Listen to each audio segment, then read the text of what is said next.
Morning students, it's class 8. We are on chapter 2 of history from trade to territory and it's part 2nd. In previous class we have covered that how merchants and traders from Europe and Asia came to India and how they established their trade unit here. Like Vasco da Gama, he discovered a new sea route from Europe to India so that this will be easy for them to do the commerce here. सो इस तरह से ये लोग जो डचीज़ लोग हैं, Portuguese, French, ये लोग जो है यहाँ पे आए और उन्होंने अपने यूनिट्स जो हैं बिजनेस यूनिट्स यहाँ इस्टेब्लिश की। नेक्स्ट पॉइंट है arrival of the British India company. British India company जो है किस तरह से यहाँ पे आई, उसकी पूरी स्टोरी बताई हुई है। लाइक क्वीन एलिजाबेथ फर्स्ट जो थी इंग्लैंड की, उन्होंने एक फॉर्मल रॉयल चार्टर जो था वो लंदन के व्यापारियों को दिया ताकि वो ईस्ट इंडीज़ में अपना ट्रेड कर सकें। और वो ये चाहती थी कि जो डच की मोनोपोली है स्पाइस ट्रेड में वो ख़त्म हो जाए। स्पाइस यानी मसाले वगैरह में जो डच लोगों का एकाधिकार है वो ख़त्म हो जाए। फर्स्ट सेंचुरी में उनका जो फोकस रहा ब्रिटिशर्स का वो व्यापार ही रहा। उन्होंने इंडिया में अपना एम्पायर इस्टेब्लिश करने की नहीं सोची। इंग्लिश ट्रेडर्स जो थे वो धीरे धीरे जो है डचीज़ और पुर्तगीज़ को दूर करना चाह रहे थे ताकि उनका एरिया जो है इंडिया में ज़्यादा बढ़े। The company achieved a major victory.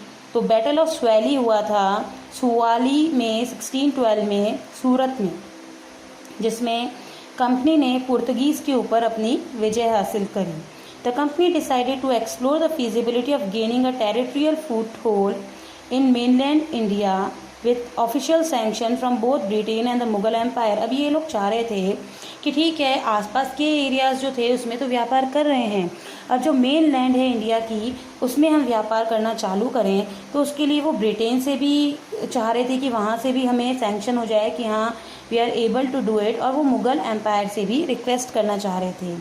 तो इसके लिए क्या हुआ, 1612 में जेम्स फर्स्ट जो थे उन्होंने सर थॉमस रॉ को इंस्ट्रक्ट किया कि वो मुग़ल एम्परर नूरुद्दीन सलीम जहांगीर के पास जाएं और एक कॉमर्शियल समझौता करें, ट्रीटी करें, ताकि उन्हें राइट्स मिल सके कंपनी को कि वो यहाँ पे सूरत में और उसके पास आसपास के एरियाज़ में अपनी कंपनी जो है वो इस्टेब्लिश कर सके। इन रिटर्न यानी कि बदले में कंपनी उन्हें क्या देगी, गुड्स देंगी और अदर जो रियायतें हैं वो यूरोपियन मार्केट से जो दूसरी चीज़ें हैं वो उनको दी जाएंगी। This mission was highly successful.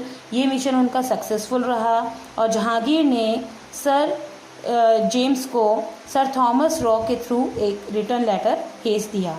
अब कंपनी जो है उसे अपनी इम्पीरियल पैट्रोनेज मिल गई, यानी कि वो उनका जो राजशाही शासन था तो उसके कारण उन्हें कॉमर्शियल ट्रेडिंग ऑपरेशंस को ईजी गोइंग करने में, उसको एक्सपांड करने में उनको हेल्प मिली।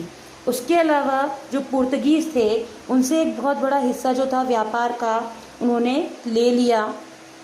अब ईस्ट इंडिया कंपनी जो है उन्होंने जो है डचीज़ पे यूनाइटेड ईस्ट इंडिया कंपनी जो थी उसके एक जॉइंट अटैक किया, पुर्तगीज़ पे भी और स्पेनिश शिप्स पे भी, और उन्हें चाइना के जो कोस्ट हैं उनसे दूर कर दिया।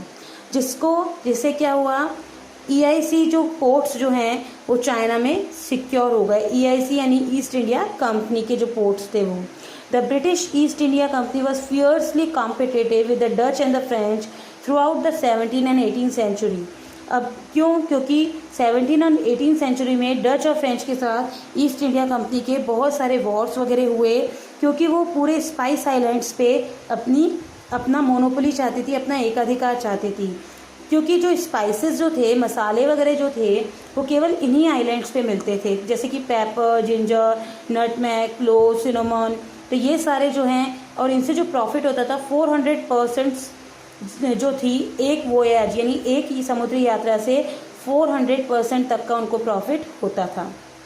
इसके कारण डचीज़ और ब्रिटिश ईस्ट इंडिया कंपनी जो थी उनमें आपस में बहुत टेंशन रही और एंग्लो डच वॉर हुए, जो कि हुए थे 1652 से 1654 तक, 1665 से 1667 तक, 1672 से 1674 तक एंड 1780 और 1784 तक। इस तरह से बहुत ज़्यादा वॉर्स वगैरह हुए और अब इन्होंने फिर धीरे धीरे क्या हुआ, इंडिया में अपना व्यापार करना स्टार्ट कर दिया। So that's all for the day. Thank you.